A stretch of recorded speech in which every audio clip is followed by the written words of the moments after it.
Bismillahirrahmanirrahim. Today's topic of discussion is endocrine pharmacology. तो start करते हैं। सबसे पहले स्टार्ट करते हैं डायबिटीज़ मेलाइटस की थेरेपी। तो डायबिटीज़ को सबसे पहले आपने डायग्नोस करना है। डायग्नोस करने के बाद आपने स्टार्टिंग में ड्रग्स यूज़ नहीं करनी, बल्कि सबसे पहला ट्रीटमेंट होता है लाइफस्टाइल मॉडिफिकेशन। उसके अंदर आपने पेशेंट को एजुकेशन देनी है ऑन द डाइट, एक्सरसाइज और ब्लड ग्लूकोज मॉनिटरिंग की। कि डाइट में आपने शुगर कम से कम लेनी है, फ्रूट वेजिटेबल खाने हैं, एक्सरसाइज करनी है, ब्लड ग्लूकोज की मॉनिटरिंग करनी है आरबीएस से, फास्टिंग ब्लड ग्लूकोज से, HbA1c से, और कॉम्प्लिकेशंस को मैनेज करना है। And there are two types of complication of diabetes, microvascular and macrovascular. जो माइक्रोवास्कुलर होती है उसमें न्यूरोपैथी, नेफ्रोपैथी, रेटिनोपैथी आती है। एंड द मैक्रोवास्कुलर जो बड़ी वेसल्स का डिजीज़ होता है उसमें स्ट्रोक, MI आ जाता है। अब हम ट्रीटमेंट बात करते हैं। तो सबसे पहले आपने लाइफस्टाइल मॉडिफिकेशन से कहानी स्टार्ट करनी है। फिर उसके बाद अगर टाइप 1 डायबिटीज़ है या फिर जेस्टेशनल डायबिटीज़ है, इन दोनों का ट्रीटमेंट इंसुलिन थेरेपी होता है। इन दोनों का ट्रीटमेंट इंसुलिन रिप्लेसमेंट होता है। टाइप 2 डायबिटीज़ के अंदर सबसे पहले आप ओरल एजेंट देते हैं। And the drug of choice is metformin. Why metformin is drug of choice? Because metformin weight loss करा देती है and this is euglycemic. ना ही ग्लूकोज को बढ़ाती है ना ही ग्लूकोज को कम कर देती है, बल्कि इंसुलिन की सेंसिटिविटी को बढ़ा देती है। तो टाइप 2 डायबिटीज़ में आपने ओरल एजेंट स्टार्ट करने हैं विच इंक्लूड मेटफॉर्मिन। इसके अलावा आप नॉन इंसुलिन इंजेक्टेबल्स ले सकते हैं विच इंक्लूड एमाइलिन एनालॉग्स, प्रेमलेंटाइड, या फिर हम इंसुलिन रिप्लेसमेंट ले सकते हैं क्योंकि बीटा सेल एग्जॉस्ट हो जाती है। वेट लॉस आपने कराना होता है क्योंकि ये इंसुलिन की सेंसिटिविटी को बढ़ा देता है। GDM में भी आपने इंसुलिन रिप्लेसमेंट लेनी होती है। क्लियर। अब जो एक खास तरह की इंसुलिन होती है which is the rapid acting या शॉर्ट एक्टिंग इंसुलिन। अब एक बात याद रखना कि जो इंसुलिन होती है वो सिर्फ डायबिटीज़ को ठीक करने के लिए इस्तेमाल नहीं होती, बल्कि जो रेगुलर इंसुलिन होती है जिसको शॉर्ट एक्टिंग इंसुलिन कहते हैं, वो DKA को मैनेज करने के लिए इस्तेमाल होती है। नंबर 2, हाइपरकलीमिया को मैनेज करने के लिए इस्तेमाल होती है जिसमें ग्लूकोज देते हैं। और स्ट्रेस हाइपरग्लाइसीमिया, उसमें हम यूज़ करते हैं रेगुलर इंसुलिन को। अब ये सारी मेडिसिन है, एंटी डायबिटिक ड्रग है, तो इन सब को स्टडी करते हैं। तो इसमें से आपने इनकी कैटेगरीज बनानी है कि insulin preparation, number 1 category is insulin preparation. कुछ ऐसे ड्रग्स होती है जो इंसुलिन की सेंसिटिविटी को बढ़ा देती है which include the metformin and pioglitazone. और इंसुलिन की सेंसिटिविटी 2 टिश्यूज़ पे काम करती है, एडिपोज और स्केलेटल, बिकॉज जो इंसुलिन होती है वो GLUT4 चैनल्स की इंसर्शन कराती है। किस पर? एडिपोज पर, स्केलेटल पर और कार्डिक मसल पर। और लीवर के ऊपर ये ग्लूकोज की प्रोडक्शन को कम कर देती है। तो डिफरेंट कैटेगरीज हैं एंटी डायबिटिक ड्रग में। तो इसमें एक इंसुलिन प्रिपरेशन है जो इंसुलिन के रिसेप्टर पे बाइंड करती है, और इंसुलिन इज एनाबॉलिक हार्मोन। कुछ ऐसी ड्रग्स होती है जो इंसुलिन की सेंसिटिविटी को बढ़ाती है या ग्लूकोज की प्रोडक्शन को कम करती है from the liver by inhibiting gluconeogenesis. This include metformin and pioglitazone. कुछ ऐसी ड्रग्स हैं जो जिनको बोलते हैं हम insulin secretagogues, because they increase the secretion of insulin. अब जो इंसुलिन सिक्रेटागॉग्स होते हैं इसके अंदर आपकी आ जाती है सल्फोनाल यूरिया आ जाते हैं। क्लियर। और मैग्लिनेटिनाइड्स आ जाते हैं। कुछ को बोलते हैं इंक्रेटेंस का मतलब है कि अगर आप ग्लूकोज खाओगे ना तो जो ग्लूकोज है वो मजीद इंसुलिन को रिलीज करवाएगा। These include incretins which include GLP-1 analogues और डाईपेप्टिडाइल पेप्टिडेज 4 इनहिबिटर। क्लियर। ये क्या करते हैं? ये इंसुलिन की सिक्रेशन को बढ़ा देते होते हैं। क्लियर। इसके अलावा जो इंक्रेटिन्स होते हैं वो इंसुलिन की सिक्रेशन को बढ़ाने के साथ ग्लूकागोन के रिलीज़ को इनहिबिट कर देते हैं और गैस्ट्रिक एम्पटाइम को कम कर देते हैं। और हर वो ड्रग जो गैस्ट्रिक एम्पटाइम को कम करेगी वो सेटाइटी को प्रमोट करती है। ये आपने याद रख लेना है। कुछ ऐसी ड्रग्स होती हैं जो ग्लूकोज की एब्जॉर्प्शन को इनहिबिट कर देती हैं। अगर इंटेस्टाइन से करे, these include alpha glucosidase inhibitor. और अगर ये ग्लूकोज की रीअब्जॉर्प्शन को इनहिबिट करे from kidney, answer is SGLT2 inhibitors. और ये जो ड्रग्स होती है ये डायबिटीज़ से ज़्यादा कार्डियोवास्कुलर डिजीज़ में इस्तेमाल होती है। Let start. सबसे पहली ड्रग है इंसुलिन प्रिपरेशन। अब जो इंसुलिन होती है वो 5 टाइप्स की होती है, rapid acting, short acting, intermediate acting, long acting and very long acting. तो ये 5 टाइप की इंसुलिन्स आपको देखने को मिलती होती है। जो रैपिड एक्टिंग इंसुलिन होती है उसका मिमोनिक है लैग, क्योंकि इनमें कोई लैग नहीं होता, बहुत तेज़ी से काम करती है। This include lispro, aspart and glulisine. Short acting insulin include regular insulin जो DKA के लिए, हाइपरक्लीमिया और स्ट्रेस हाइपरग्लाइसीमिया के लिए इस्तेमाल होती है। इंटरमीडिएट के अंदर neutral, protamine, Hagedorn. Long acting के अंदर detemir, glargine and very long acting include degludec. जो लॉन्ग एक्टिंग इंसुलिन्स होती है उनकी कोई पीक नहीं होती। क्लियर। अब जो इंसुलिन होती है ये अपने रिसेप्टर टायरोसिन काइनेज पे जाके बाइंड करती होती है। अब ये इंसुलिन एनाबॉलिक हार्मोन है, दैट मीन्स कि ये कार्बोहाइड्रेट, प्रोटीन्स और लिपिड्स की स्टोरेज को बढ़ा देगा। तो लीवर के अंदर ये क्या करवाएगा, ग्लाइकोजेनेसिस को बढ़ा देगा, ग्लूकोज को स्टोर करवा देगा। मसल के अंदर ग्लाइकोजेनेसिस के साथ ये प्रोटीन सिंथेसिस को बढ़ा देगा। फैट्स के अंदर लाइपोजेनेसिस करवा देगा। सेल मेम्ब्रेन के अंदर सोडियम पोटेशियम ATPase पंप को स्टिमुलेट करवाएगा और पोटेशियम की अपटेक को बढ़ा देगा। अब इंसुलिन के क्या साइड इफेक्ट होते हैं, इंसुलिन ग्लूकोज को कम करती है तो हाइपोग्लाइसीमिया हो जाएगा। इंसुलिन के सबकुटेनियस इंजेक्शन लगते हैं तो लाइपोडिस्ट्रॉफी हो जाएगा और हाइपर सेंसिटिविटी रिएक्शन हो जाएगा। एंड इंसुलिन एक एनाबॉलिक हार्मोन है तो ये वेट गेन करा देगा। अब हम पढ़ते हैं कुछ ऐसे ड्रग्स जो इंसुलिन की सेंसिटिविटी को बढ़ा देती है। This include metformin and pioglitazone. ज़्यादा इंपॉर्टेंट है metformin. Why metformin is a drug of choice for type 2 diabetes?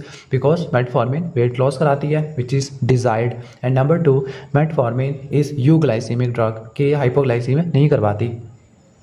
अब मेटफॉर्मिन के क्या मैकेनिज्म ऑफ एक्शन है।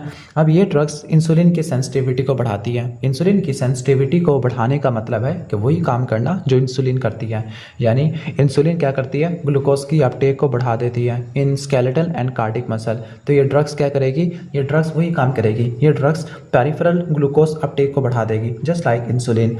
और जो इंसुलिन होती है ग्लाइकोलिसिस को बढ़ाती है तो ये ड्रग्स भी ग्लाइकोलिसिस को बढ़ाती है। इंसुलिन ग्लूकोनियोजेनेसिस को इनहिबिट करती है तो ये ड्रग भी ग्लूकोनियोजेनेसिस को इनहिबिट करती है। अब जो मेटफॉर्मिन होती है वो माइटोकॉन्ड्रियल ग्लिसरॉल 3 फास्फेट डिहाइड्रोजिनेज इसको इनहिबिट करती है, जिसकी वजह से ग्लूकोनियोजेनेसिस इनहिबिट होती है। इसके अलावा ये ग्लूकागोन की एक्शन को भी इनहिबिट कर देती है। क्लियर। अब what are the important side effect, तो GI अपसेट हो सकता है which include nausea, vomiting, diarrhoea, lactic acidosis हो सकता है। दैट इज वाई आपने इसको रीनल इंसफिशिएंसी में ध्यान से इस्तेमाल करना है। ये कॉन्ट्रा इंडिकेटेड नहीं है, लेकिन अगर GFR 20 से कम हो जाए तब आपने मेटफॉर्मिन नहीं लेना होता। Another important thing is metformin can cause vitamin B12 deficiency, and you know that vitamin B12 deficiency can cause megaloblastic anemia, and also metformin causes weight loss which is often desired in case of type 2 diabetes mellitus. Next is pioglitazone. Okay, जो pioglitazone PPAR gamma इस receptor को activate करती है। This is the nuclear receptor PPAR, peroxisome proliferator activated receptor। अब ये जो PPAR gamma होता है इसके लिए पियोग्लिटाजोन, जबकि अल्फा के लिए फाइब्रेट्स होती है। जब ये रिसेप्टर पे बाइंड करती है तो ये इंसुलिन की सेंसिटिविटी को बढ़ा देती है, यानी ग्लूकोज की अपटेक को बढ़ा देती है। नंबर 2, ये एडिपोनेक्टिन्स के लेवल को भी बढ़ा देती है। एडिपोनेक्टिन्स क्या करेंगे, ग्लूकोज और फैटी एसिड स्टोरेज को बढ़ा देंगे। एक बात ये रट्टा मारना कि जो पियोग्लूटाजोन है it can cause the bladder cancer, और दूसरा रट्टा मारना कि जो फाइब्रेट्स होती है PPAR अल्फा को स्टिमुलेट करती है जो कि अटैक को कम कर देता है। अब ये पियोग्लूटाजोन बिल्कुल इंसुलिन वाला काम कर रही है तो ये क्या करेगी, वेट गेन करवा देगी और एडिमा करवा देगी। That is why this is contraindicated in case of heart failure. इसके अलावा ऑस्टियोपोरोटिक फ्रैक्चर्स करवा देगी, डिलेड ऑनसेट ऑफ एक्शन होता है। Next is increase insulin secretion. अब जो इंसुलिन सिक्रेटागॉग्स होते हैं उसमें सल्फोनाल यूरिया आ जाएगा और मैग्लिनाटिनाइड्स आ जाएगा। सल्फोनाल यूरिया 2 जनरेशन के होते हैं, फर्स्ट एंड सेकंड। रट्टा मारना कि जो फर्स्ट है उसमें आ जाएगा TC करना, टोलब्यूटामाइड एंड क्लोरप्रोपामाइड, और जो सेकंड जनरेशन में है उसमें ग्लिपिजाइड, ग्लिबुराइड ये आ जाएगा। अब ये इंसुलिन सिक्रेटागॉग करते क्या है, ये पेनक्रियाज के अंदर बीटा सेल्स होते हैं, वहाँ पे ये ATP डिपेंडेंट पोटेशियम चैनल को बंद कर देते हैं। जब ये चैनल बंद होगा तो पोटेशियम चैनल बंद होने की वजह से डीपोलराइजेशन होगी। डीपोलराइजेशन से voltage gated calcium channel activate हो जाएंगे, कैल्शियम आएगा और कैल्शियम एक्सोसाइटोसिस करवा देगा इंसुलिन की। Okay, what are the important side effects, तो सबसे इंपॉर्टेंट है जो फर्स्ट जनरेशन वाली ड्रग्स होती है this can cause disulfiram like reaction, that means they inhibit aldehyde dehydrogenase. Clear. और first generation include TC, tolbutamide, chlorpropamide. Another important is कि जो ये इंसुलिन की सिक्रेशन करवा रही है, तो इंसुलिन हाइपोग्लाइसीमिया करवा देगा एंड वेट गेन करा देगा। Hypoglycaemia specially in case of renal insufficiency. और रट्टा मार लेना कि जो क्लोरप्रोपामाइड होती है, it can cause syndrome of inappropriate ADH. Next is increase glucose induce insulin secretion. This include इनको इंक्रेटियंस कहते हैं, उसमें glucagon like peptide 1 which is called glucose dependent insulinotropic peptide, या फिर डाईपेप्टिडाइल पेप्टिडेज 4 इनहिबिटर जो कि डिग्रेडेशन करते हैं GLP-1 की। तो GLP-1 analogues include exenatide, liraglutide, semaglutide. Clear. अब ये ड्रग्स क्या करती है? नंबर 1 ये ग्लूकोज डिपेंडेंट इंसुलिन रिलीज को बढ़ा देती है। नंबर 2 ग्लूकागोन को कम कर देती है। नंबर 3 गैस्ट्रिक एम्पटाइम को कम कर देती है। That is why they promote satiety which is often desired in case of diabetes. अब GLP-1 एनालॉग्स का क्या साइड इफेक्ट है? They can cause pancreatitis specially exenatide. इसके अलावा वेट लॉस करवाती है। रट्टा मारना कि जो वेट गेन होती है वो सिर्फ और सिर्फ करवाती है वो मैं सारा एक्सप्लेन करूँगा, बल्कि थोड़ा सा सब्र कर लो। इसके बाद dipeptidyl peptidase 4 inhibitor. This include linagliptin, saxagliptin, sitagliptin. MCQ आता है कि कौन सी रीनल इंसफिशिएंसी में सेफ है? Answer is linagliptin. अब ये क्या करती है? डाईपेप्टिडाइल पेप्टिडेज 4 एंजाइम को इनहिबिट करती है। ये वो एंजाइम है जो GLP-1 को इनएक्टिवेट करता है। काम वही ऊपर वाले हैं कि ग्लूकागोन की रिलीज को कम कर देना, गैस्ट्रिक एम्पटाइम को कम कर देना, इंसुलिन को रिलीज करवा देना। बस रट्टा मारना कि जो डाईपेप्टिडाइल पेप्टिडेज 4 इनहिबिटर है, they can cause respiratory and urinary tract infection and they are important weight neutral. Clear. ये क्या होते हैं? वेट न्यूट्रल होते हैं। Next is decrease glucose absorption. Intestine पे होगी अल्फा ग्लूकोसिडेज इनहिबिटर ए कार्बोसमेग्लिटोल। ये अल्फा ग्लूकोसिडेज एंजाइम को इनहिबिट करेगी, जिसकी वजह से कार्बोहाइड्रेट की हाइड्रोलिसिस और ग्लूकोज की एब्जॉर्प्शन नहीं हो पाएगी and they reduce post prandial hyperglycaemia. और क्या साइड इफेक्ट है? कोई भी ड्रग जो मैल एब्जॉर्प्शन कराएगी, this can cause GI upset, bloating and not recommended in renal insufficiency. I will explain. SGLT2 inhibitor include gliflozins. ठीक हो गया। ये क्या करती है? प्रॉक्सिमल कन्वोल्यूटिव ट्यूब्यूल पर SGLT2 इनहिबिटर है, SGLT2 को इनहिबिट करती है। अब इन क्या होता है? ग्लूकोज रीअब्जॉर्ब नहीं होगा तो सारा यूरिन में जाएगा, तो वो UTI और वुल्वोवजाइनल कैंडिडियासिस करवा देगा। इसके अलावा डिहाइड्रेशन भी करा देगा due to osmotic diuresis. Weight loss करवाती है। और रट्टा मारना कि ये ड्रग्स कैन हाइपरक्लीमिया भी करवा सकती है और आपने इनको रीनल इनसफिशिएंसी में ध्यान से इस्तेमाल करना है। लास्ट में क्या है? प्रेवलेंटाइड। ये क्या करती है? ये बिल्कुल वही काम जो इंक्रेटियंस कर रहे थे, ग्लूकागोन को कम करना और गैस्ट्रिक एम्पटाइम को कम करना। And side effect is hypoglycaemia, और ये भी सेटाइटी कराते हैं बिकॉज गैस्ट्रिक एम्पटाइम को कम करते हैं। लेट मी समराइज के कौन सी ड्रग्स वेट लॉस करवाती है? तो answer is metformin. Clear. Metformin करवाती है, GLP-1 यानी इंक्रेटियंस करवाती है, और SGLT2 inhibitors. Weight gain insulin करवाती है, वेट गेन पियोग्लिटाजोन करवाती है, वेट गेन सल्फोनाइल यूरिया करवाती है। जो वेट न्यूट्रल है उसमें आपकी डाईपेप्टिडाइल पेप्टिडेज 4 इनहिबिटर है। और कौन से ड्रग्स आपने नहीं लेनी रीनल फेलियर में? Answer is mass. M से मेटफॉर्मिन। क्लियर। ठीक है। A से अल्फा ग्लूकोसिडेज इनहिबिटर, S से सल्फोनाइल यूरिया, S से SGLT2 inhibitors. Let's talk about the thionamides. Thionamides include propylthiouracil and methimazole. They are anti thyroid drugs. ये क्या करती है? थायरोपेरोक्सिडेज एंजाइम को इनहिबिट करती है। ये एंजाइम 3 काम करता है। नंबर 1 ये ऑक्सीडेशन ऑफ आयोडाइड करता है। Number 2 organification. नंबर 3 कपलिंग करता होता है, जिसकी वजह से थायराइड हार्मोन की सिंथेसिस कम हो जाएगी। प्रोपाइलथायोरेसिन 5 डिआयोडीनेज को भी ब्लॉक कर देता है, जिसकी वजह से T4 T3 में कन्वर्ट नहीं होता। क्लिनिकल यूजेस क्या होते हैं? Anti thyroid drugs are used in the treatment of hyperthyroidism. अब ग्रेव्स डिजीज़ का क्या ट्रीटमेंट होता है? फर्स्ट ट्राइमेस्टर में प्रोपाइलथायोरेसिन और जो सेकंड और थर्ड में methimazole. Why? Because propylthiouracil first trimester में प्रोपाइलथायोरेसिन क्यों यूज़ कर रहे हैं? Because methimazole is teratogenic. लेकिन सेकंड और थर्ड में मेथिमाजोल पे क्यों जा रहे हैं? Because propylthiouracil can induce hepatotoxicity. एक बात याद रखना कि they are not used to treat Graves ophthalmopathy because graves ophthalmopathy is treated with glucocorticoids and these drug can precipitate graves ophthalmopathy. Clear. इसके बाद एडवर्स इफेक्ट है। एडवर्स इफेक्ट में skin rash आ जाएगा, agranulocytosis which can also be caused by the clozapine. Clear. Aplastic anaemia and hepatotoxicity. Propylthiouracil की वजह से अनका associated vasculitis भी आ सकते हैं। मेथिमाजोल या कार्बिमाजोल की वजह से एप्लेजिया क्यूटिस हो जाता है। Next is levothyroxine and liothyronine. तो ये जो ड्रग्स होती है ये थायराइड हार्मोन्स है, तो ये हार्मोन रिप्लेसमेंट के तौर पर इस्तेमाल होते हैं। T4 का लीवोथायरोक्सिन है और T3 का लियोथायरोनिन होता है। क्लियर। एक बात याद रखना कि जब भी आपने लीवोथायरोक्सिन देना है तो एंटासिड के साथ नहीं देना, बिकॉज ये एब्जॉर्प्शन को इनहिबिट करते हैं। बाइल एसिड रेजिन के साथ भी नहीं देना, विच इंक्लूड कोलेस्ट्राइमिन, कोलेस्ट्रिपोल, और फेरस सल्फेट के साथ भी नहीं देना। ये 3 चीज़ें रट्टा मारना। ठीक हो गया। इसके बाद है कि क्लिनिकल यूजेस क्या है। हर वो कंडीशन जिसमें थायराइड हार्मोन कम होते हैं, लाइक हाइपोथायरॉयडिज्म है, जनरलाइज्ड मिक्सोडीमा है।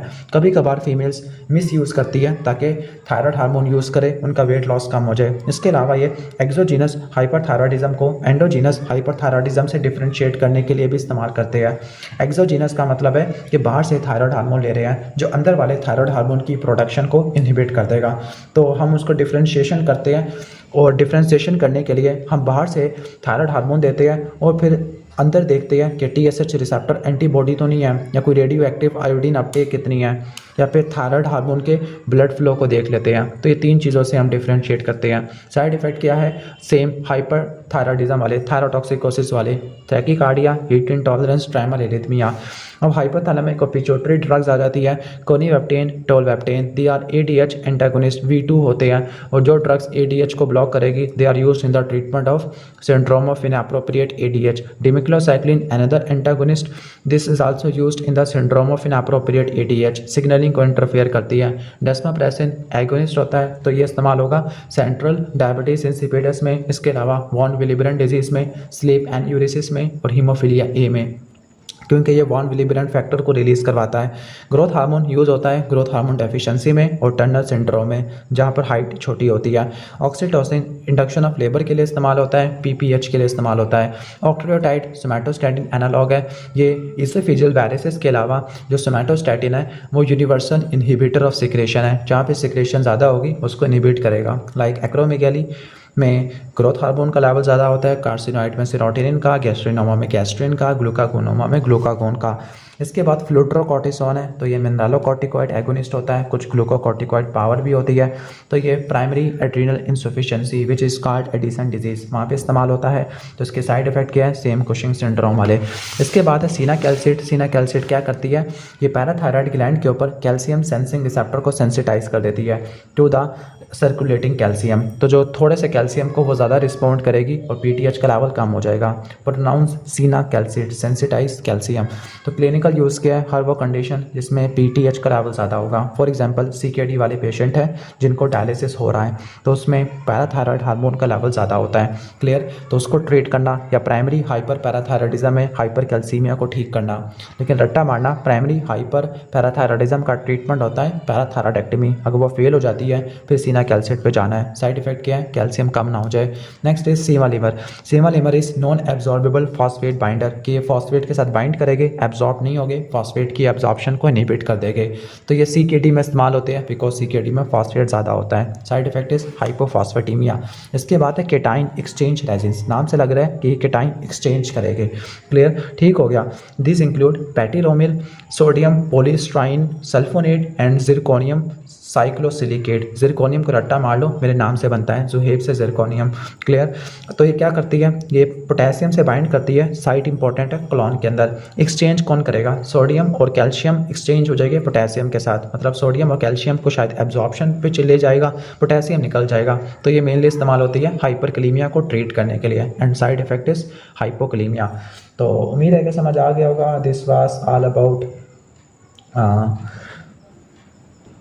Endocrine pharmacology. तो वीडियो अच्छी लगी हो तो वीडियो को लाइक कर देना, नहीं लगी हो तो जा सकते हो आप।